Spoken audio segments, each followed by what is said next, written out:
ऋषि बोले, महामते सूत जी, 14 मनमंत्रों तथा विवस्वान की संतति के वर्णन में आप समस्त मनमंत्रों का विस्तार पूर्वक वर्णन कीजिए तथा उनकी प्राथमिक सृष्टि भी बतलाइए। तो लोमहर्षण सूत जी ने कहा, विप्रगण, समस्त मनमंत्रों का विस्तृत वर्णन तो 100 वर्षों में भी नहीं हो सकता, अतः संक्षेप में ही सुनो।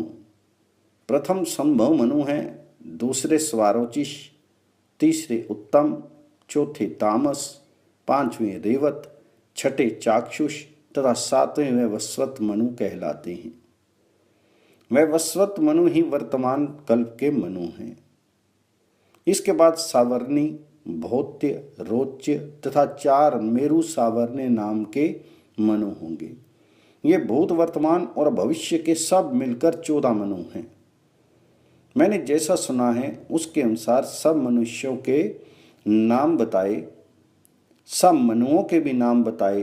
अब इनके समय में होने वाले ऋषियों, मनुपुत्रों तथा देवताओं का वर्णन करूंगा।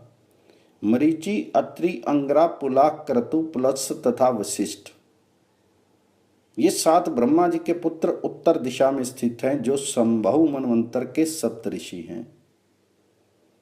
आघ्रिघ्र, अग्निबाहु, मेध्य, मेधातिथि, वसु, ज्योतिष्मान, ज्योतिमान, हव्य, सबल और पुत्र, ये 10 संभव मनु के महाबली पुत्र थे। विप्रगण, ये प्रथम मनवंतर बतलाया गया। स्वारोचिष मनवंतर में प्राण, बृहस्पति, दत्तात्रेय, अत्रि, च्यवन, वायु प्रोक्त तथा महाव्रत, ये 7 सप्तऋषि थे। तुषित नाम वाले देवता थे और हविर, घर, सुकृति, ज्योति, आप, मूर्ति, प्रतीत, नभस्य, नभ तथा ऊर्ज, ये महात्मा स्वारोचिष मनु के पुत्र बताए गए हैं, जो महान बलवान और परकर्मी थे। ये द्वितीय मनवंतर का वर्णन हुआ। अब तीसरा मनवंतर बताया जाता है। सुनो, वशिष्ठ के 7 पुत्र, वशिष्ठ तथा हिरण्य गर्भ के तेजस्वी पुत्र ऊर्ज, ये ही उत्तम मनवंतर के ऋषि थे। ईश, ऊर्ज, तनुर्ज, मधु, माधव, शुचि, शुक्र, सै, नभस्य तथा नभ, ये उत्तम मनु के पराक्रमी पुत्र थे। इन मनवंतर में भानु नाम वाले देवता थे। इस प्रकार तीसरा मनवंतर बताया गया। अब चौथे का वर्णन करते हैं। काव्य, पृथु, अग्नि, जहनु, धाता, कपिवान और अकपिवान, ये 7 उस समय के सप्तऋषि थे। सत्य नाम वाले देवता थे। द्युति, तपस्य, सुतपा, तपोभूम, सनातन, तपोरथी, अकलमाश, तन्वी, धन्वी और परम तप, ये 10 तामस मनु के पुत्र कहे गए हैं। ये चौथे मनवंतर का वर्णन हुआ। 5वां रेवत मनवंतर है। उसमें देवबाहु, यद्रुद्र, वेदशिरा, हिरण्यरोमा, पर्जन्य, सोमनंदन, उदरबाहु तथा अत्रि कुमार, सत्यन्य, ये सप्तऋषि थे। अभूतरजा और प्रकृति नाम वाले देवता थे।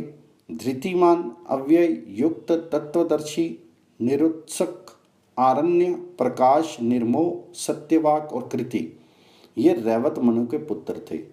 ये 5वां मनवंतर बताया गया। अब छठे चाक्षुष मनवंतर का वर्णन करते हैं। सुनो, उसमें भृगु, नभ, विवस्वान, सुधामा, विरजा, अतिनमा और सहिष्णु, ये ही सप्तऋषि थे। लेख नाम वाले 5 देवता थे। नाड़वल्ले नाम से प्रसिद्ध रुरु आदि चाक्षुष मनु के 10 पुत्र बताए जाते हैं। यहाँ तक छठे मनवंतर का वर्णन हुआ। अब 7वें वैवस्वत मनवंतर का वर्णन सुनो। अत्रि, वशिष्ठ, कश्यप, गौतम, भारद्वाज, विश्वामित्र तथा जमदग्नि, ये इस वर्तमान मनवंतर में सप्तऋषि होकर आकाश में विराजमान हैं। साध्य, रुद्र, विश्वेगन, वसु, मरुदगण, आदित्य और अश्विनी कुमार, ये इस वर्तमान मनवंतर के देवता माने जगह हैं। वैवस्वत मनु के इक्ष्वाकु आदि 10 पुत्र हुए।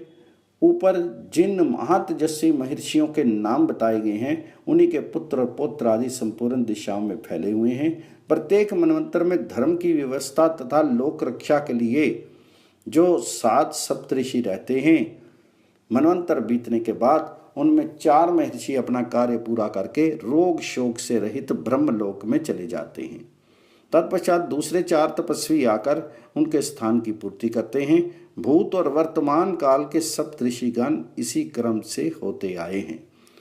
सावर्णी मनवंतर के होने वाले सप्तऋषि ये हैं: परशुराम, व्यास, आत्रेय, भरद्वाज, कुल में उत्पन्न द्रोण कुमार अश्वस्थामा, गौतम ऋषि शरद्वान, कौशिक कुल में उत्पन्न गालव तथा कश्यप नंदन और वैरी, अधवरीवान, शमन, धृतिमान, वसु, अरिष्ट, अधृष्ट, बाजी तथा सुमति ये भविष्य में सावर्णिक मनु के पुत्र होंगे।